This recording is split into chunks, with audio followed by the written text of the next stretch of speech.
I rise to present a budget for 2017-18.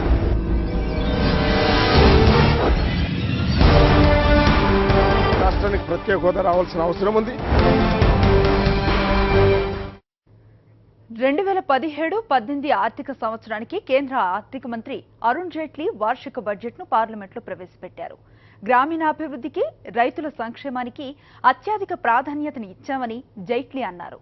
పెద్ద నోట్ల రద్దు అనంతరం ప్రవేశపెట్టిన బడ్జెట్లో మధ్యతరగతి, పేద వర్గాలపై వరాల జల్లు కురుస్తుందేమోనని అందరూ అనుకున్నారు.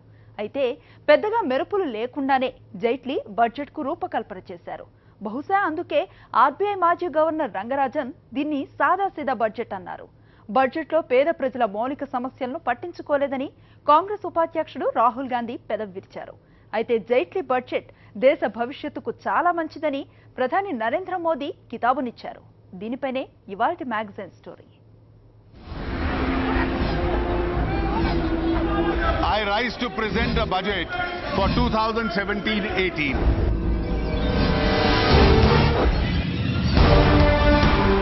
రాష్ట్రానికి ప్రత్యేక హోదా రావాల్సిన అవసరం ఉంది. పెద్దగా మెరుపులు లేవు, అలాగని పెద్దగా వాతలు లేవు. ఆర్థిక నిపుణుల భాషలో చెప్పాలంటే కేంద్ర బడ్జెట్ సాదాసీదాగా ఉందని మేధావులు అంటున్నారు. జైట్లీ బడ్జెట్లో ప్రజల మౌలిక సమస్యలను అస్సలకే పట్టించుకోలేదని ప్రధాన ప్రతిపక్షం కాంగ్రెస్ పెదవి విరిచింది. అయితే దేశంలోని అన్ని వర్గాల సంక్షేమానికి పెద్దపీట వేసే విధంగానే బడ్జెట్కు రూపకల్పన జరిగిందని ప్రధాని నరేంద్ర మోదీ ప్రశంసించారు. 2017-2018 వార్షిక బడ్జెట్ను కేంద్ర ఆర్థిక శాఖ మంత్రి అరుణ్ జైట్లీ పార్లమెంట్లో ప్రవేశపెట్టారు. Madam Speaker, on this auspicious day of Vasant Panchami, I rise to present a budget for 2017-18. Spring is a season of optimism. I extend my warm greetings to everybody on this occasion. 21,47,000 కోట్ల రూపాయలతో కేటాయింపులతో బడ్జెట్ను రూపొందించారు. దేశ చరిత్రలోనే మొట్టమొదటిసారిగా ఈసారి railway బడ్జెట్ను కూడా సాధారణ బడ్జెట్లో కలిపి ప్రవేశపెట్టారు.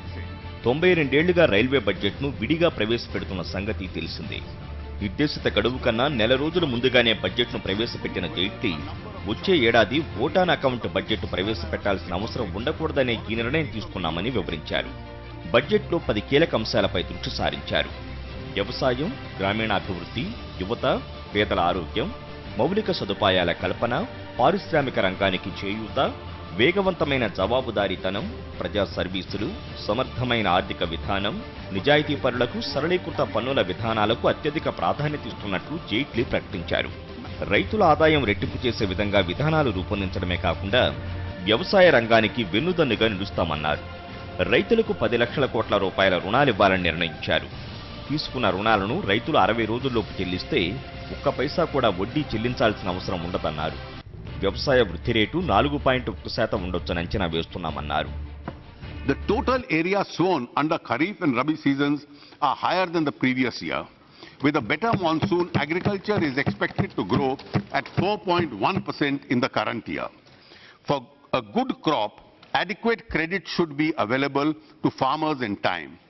The target for agricultural credit in 2017 and 18 has been fixed at a record level of 10 lakh crores. గ్రామీణ ప్రాంతాల్లో పేదరిక నిర్మూలన లక్ష్యంగా గ్రామీణ ఉపాధి పథకానికి 48,000 కోట్ల రూపాయలు కేటాయించారు. 2019 నాటికల్లా 1 కోటి మంది పేదలకు ఇళ్లు నిర్మించిస్తామని హామీ ఇచ్చారు. అలాగే అంత్యోదయ పథకాన్ని 1 కోటి మంది పేదలకు విస్తరించనున్నట్లు పేర్కొన్నారు. గ్రామీణాభివృద్ధి కోసం 3 లక్షల కోట్ల రూపాయలు కేటాయించారు. ఎస్సీల అభివృద్ధికి 52,393 కోట్లు, ఎస్టీల అభివృద్ధికి 31,920 కోట్లు కేటాయించారు. జాతీయ రహదారుల నిర్వహణ, కొత్త రోడ్ల నిర్మాణం కోసం 64,000 కోట్లు కేటాయించారు. మెట్రో రైల్ నెట్వర్క్ను దేశవ్యాప్తంగా విస్తరించేందుకు కొత్త మెట్రో రైలు విధానానికి రూపకల్పన చేస్తున్నామన్నారు. ఏపీ రాజధాని అమరావతి ప్రాంతంలో భూములు అమ్ముకున్న వారికి క్యాపిటల్ గెయిన్ పన్ను రద్దు చేస్తూ నిర్ణయం తీసుకున్నారు. ల్యాండ్ పూలింగ్లో పాల్గొన్న వారికి మాత్రమే ఈ ఊరట వర్తిస్తుందని చెప్పారు. పెద్ద నోట్ల రద్దు తర్వాత ప్రవేశపెడుతున్న బడ్జెట్ కావడంతో పేద, మధ్యతరగతి ప్రజలపై పెద్ద ఎత్తున వరాలు కురిపిస్తారనుకున్నారు. అయితే వేతన జీవులకు కొద్దిపాటి ఊరట మాత్రమే అందించారు Jaitley.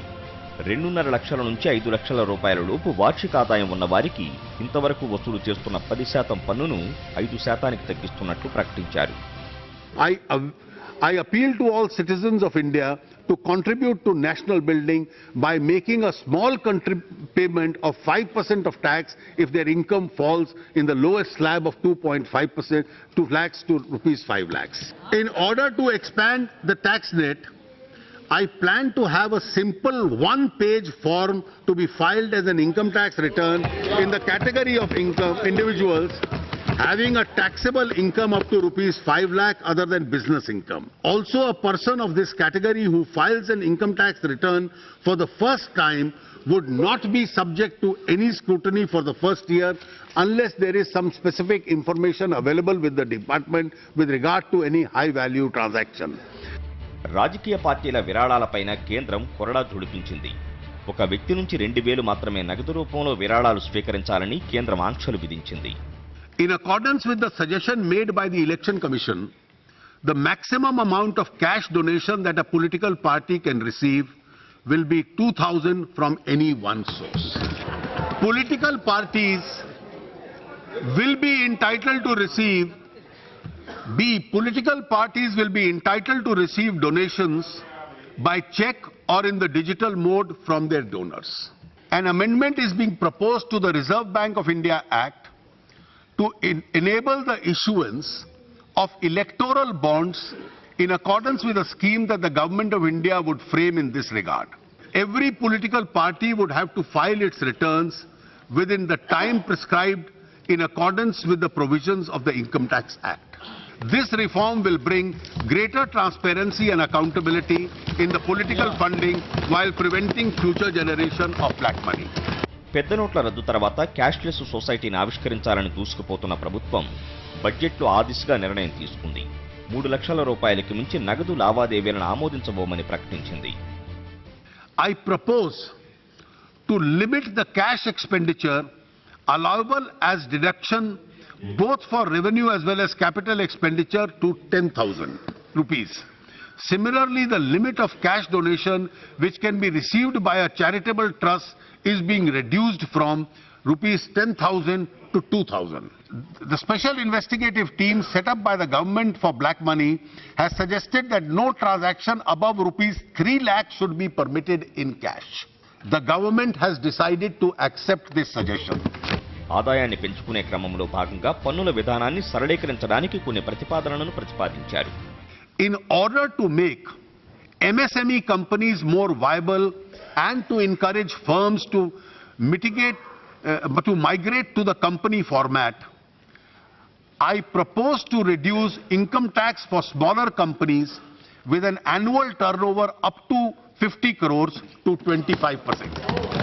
Considering the wide range of the LNG as a fuel as well as a feedstock for petrochemical sector, I propose to reduce the basic customs duty on LNG from 5% to 2.5%. There is a scheme of presumptive taxation for small and medium taxpayers whose turnover is up to rupees 2 crores.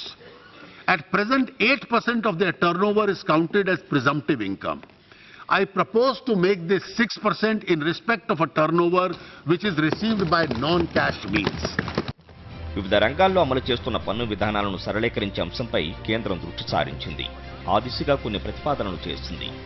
మొదటిసారిగా సాధారణ బడ్జెట్లో భాగంగా ప్రవేశపెట్టిన రైల్వేలకు 1,31,000 కోట్ల రూపాయలను కేటాయించారు. రైల్వేల్లో భద్రత కోసం 1,00,000 కోట్ల రూపాయలతో కార్పస్ ఫండ్ ఏర్పాటు చేస్తున్నట్లు జైట్లీ ప్రకటించారు. For 2017-18, the total capital and development expenditure of railways has been pegged at 1,31,000 crores. This includes 55,000 crores provided by the government from the budget.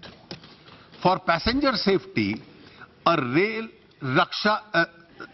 Sanraksha Kosh will be created, a safety fund, with a corpus of rupees 1 lakh crores over a period of 5 years. Unmanned level crossings on broad gauge lines will be eliminated by 2020. Railway lines of 3,500 kilometers will be commissioned in 2017-18 as against 2018 to 2,800 kilometers in 1617. 500 stations will be made differently abled friendly by providing lifts and escalators. It is proposed to feed around 7,000 stations with solar power in the medium term. A beginning has already been made in 300 stations. Work will be taken up for 2,000 railway stations as a part of the 1,000 megawatt solar mission. By 2019, all coaches of Indian Railways will be fitted with bio-toilets. వచ్చే ఏడాదిలో కొత్తగా 3,500 కిలోమీటర్ల మేరకు railway లైన్లను ఏర్పాటు చేయనున్నారు. అయితే బడ్జెట్లో కొత్త రైళ్ల గురించి ఎలాంటి ప్రస్తావన చేయలేదు. అలాగే ఆంధ్రప్రదేశ్ ప్రజలు ఎంతో ఆశగా ఎదురుచూస్తున్న విశాఖ జోన్ గురించి బడ్జెట్లో అసలు మాట్లాడనే లేదు. ప్రత్యేక హోదా హామీని పక్కన పెట్టినట్లే విశాఖ జోన్ హామీని బుట్టదాఖలు చేసి ఉంటారని విపక్షాలు ఆరోపిస్తున్నాయి. భారత ఆర్థిక వ్యవస్థకు 3 రకాల సవాళ్లున్నాయని జైట్లీ తెలిపారు. అమెరికా ఫెడరల్ బ్యాంకు వడ్డీ రేట్లు పెంచడం, చమురు ధరల్లో అస్థిరత, దేశ ఆర్థిక వ్యవస్థను సురక్షితంగా ఉంచడం ప్రధాన అంశాలన్నారు.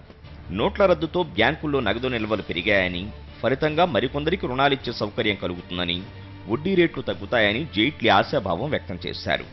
నోట్ల రద్దు ఫలితాలు కనిపిస్తున్నాయని, పన్ను ఎగవేతదారులు పట్టుబడుతున్నారని చెప్పారు. అత్యంత వేగంగా అభివృద్ధి చెందుతున్న ఆర్థిక వ్యవస్థలో మన దేశం కూడా ఒకటన్న ఆయన తయారీ రంగంలో 6వ స్థానానికి చేరుకున్నామన్నారు. జైట్లీ బడ్జెట్పై కాంగ్రెస్ పెదవి విరిచింది.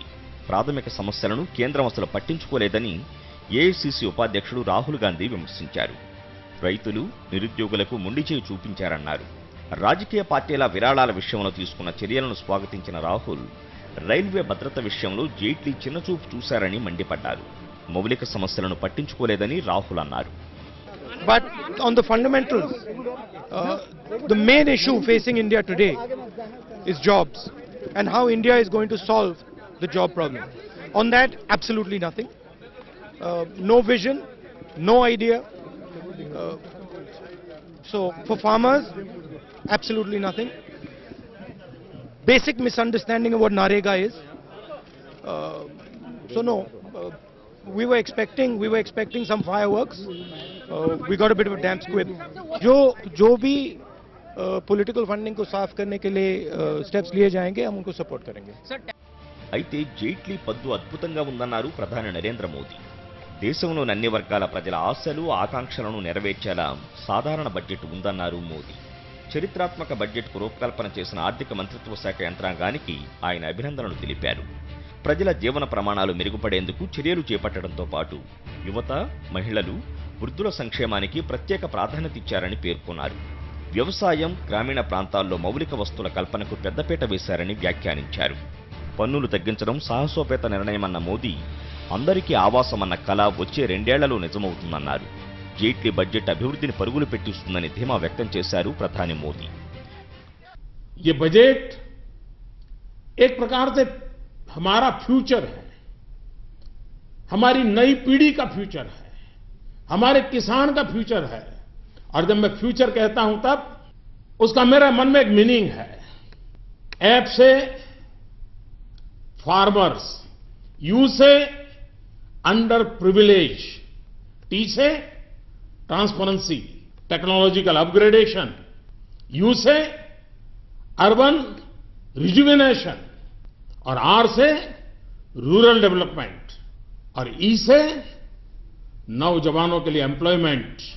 జైట్లీ బడ్జెట్ ప్రవేశపెట్టిన వెంటనే స్టాక్ మార్కెట్ ఒక్కసారిగా దూసుకుపోయింది. సెన్సెక్స్ 485 పాయింట్లు లాభపడి మదుపరులను మురిపించింది. జైట్లీ బడ్జెట్పై మిశ్రమ స్పందన లభిస్తోంది. బడ్జెట్లో మెరుపులు లేకపోయినా కొన్ని అంశాల్లో సమతుల్యతతో వ్యవహరించారని కార్పొరేట్ వర్గాలు ప్రశంసించాయి. అయితే సామాన్య ప్రజలకు అనుకున్నంతగా ప్రయోజనం చేకూరేదిగా బడ్జెట్ లేదని విపక్షాలు అంటున్నాయి.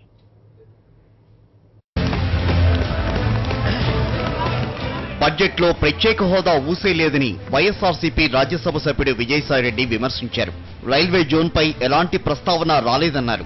క్యాపిటల్ గెయిన్ రద్దు అంటూ ప్రకటన చేయడంలో అర్థం లేదని ఎద్దేవా చేశారు ఎంపీ విజయసాయిరెడ్డి. ఆంధ్రప్రదేశ్కు సంబంధించి ప్రత్యేక హోదా విషయంలో ఆ ఊసే ఎత్తలేదు. ఆంధ్రప్రదేశ్కు సంబంధించి విశాఖపట్నం రైల్వే జోన్కు సంబంధించి ఎటువంటి ప్రస్తావన చేయడం జరగలేదు. ఈ 2 విషయాలు వైఎస్ఆర్ కాంగ్రెస్ పార్టీ మా అధ్యక్షులు చాలా సీరియస్గా తీసుకుంటున్నారు. ఈ విషయంలో మేము పోరాటం కొనసాగిస్తాం. ఇంకొక విషయం చెప్పాలనంటే ఆంధ్రప్రదేశ్కు సంబంధించి ల్యాండ్ పూలింగ్కి ఎవరైతే రైతులు ల్యాండ్ ఇచ్చారో ఆ ల్యాండ్ క్యాపిటల్ గెయిన్స్ ఎగ్జంప్షన్ అని చెప్పి ఫైనాన్స్ మినిస్టర్ గారు చెప్తున్నారు. ఈ విషయంలో నేను ఒకటి చాలా స్పష్టంగా చెప్పదలుచుకున్నాను.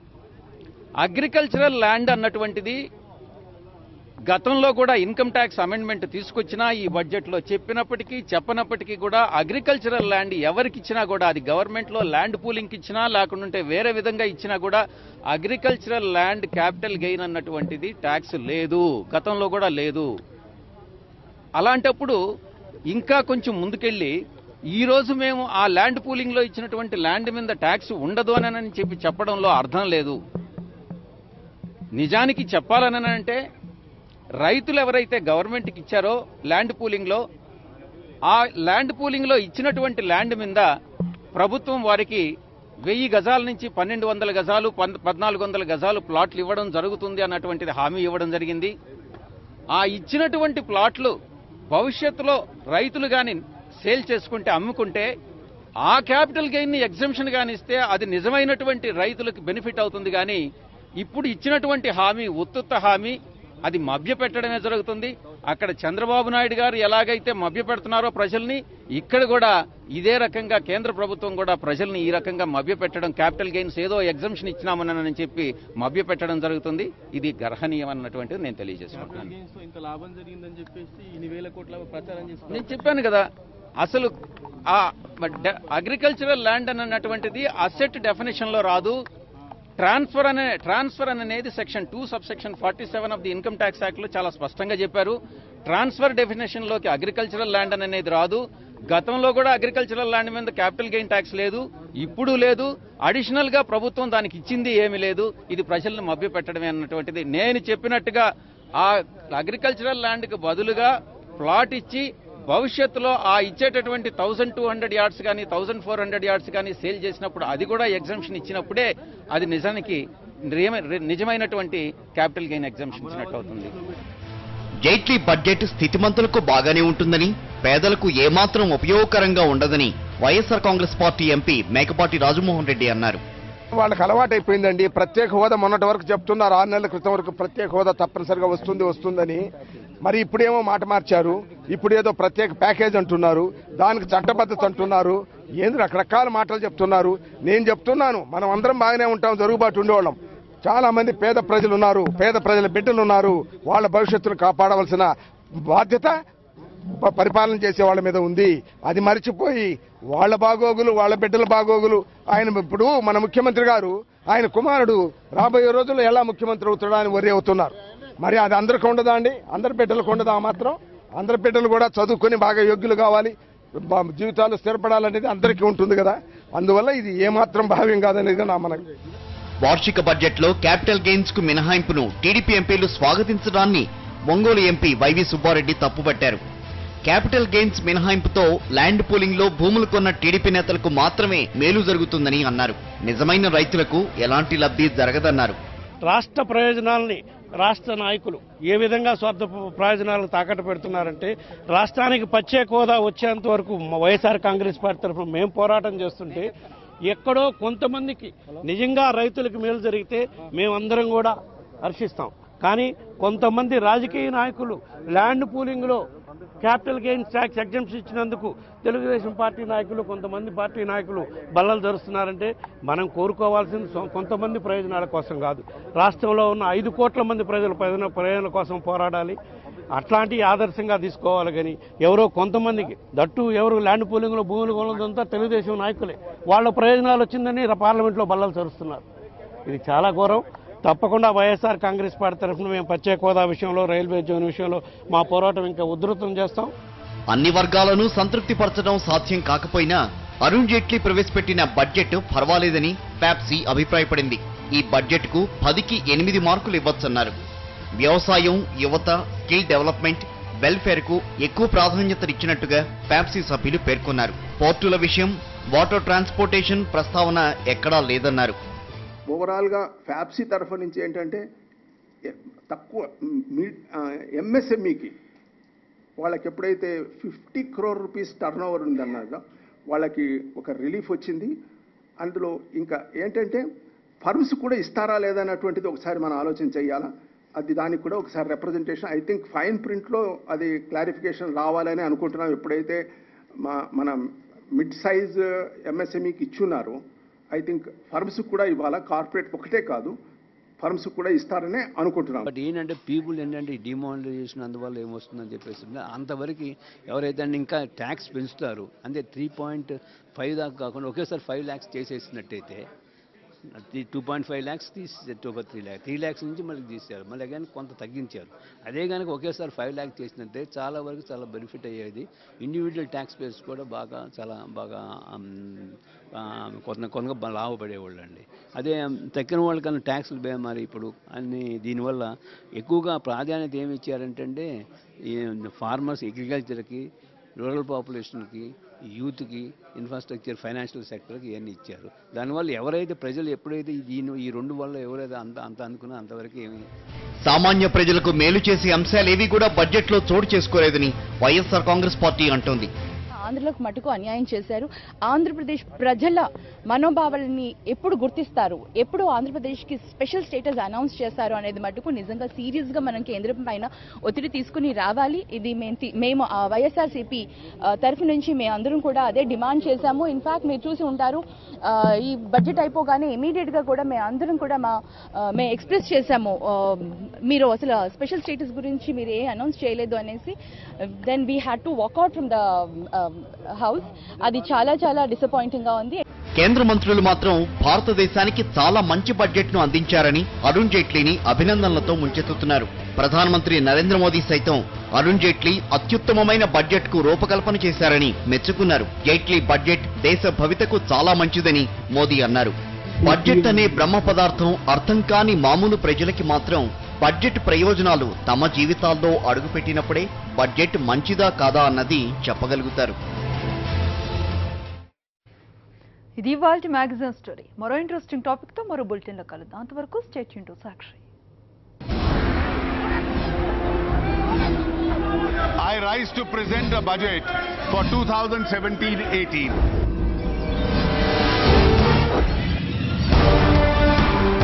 రాష్ట్రానికి ప్రత్యేక హోదా రావాల్సిన అవసరం ఉంది.